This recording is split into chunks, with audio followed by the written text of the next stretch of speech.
vaadates on see 19 kraadi, aga tänane ka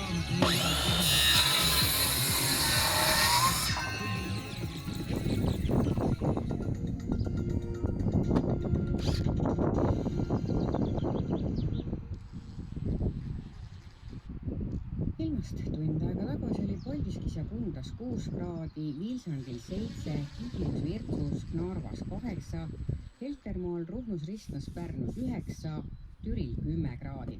Tallinnas, Võrus, Väike-Maarjas, Jõgeval, Jõhvis, Roomassaares oli sooja 11, Sõrves, Valgas, Lääne-Nigulas, Kuressaares, Haapsalus, Otepääl, Kuusikul, Tartus, Viljandis 12, Mustvees 13 kraadi. Õhurõhk oli Tallinnas 767 mm, elavhõbedasammast rõhk langeb aeglaselt, suhteline õhuniiskus oli 75%. Tänane päev on sajuta, puhub muutliku suunaga tuul 1–6 meetrit.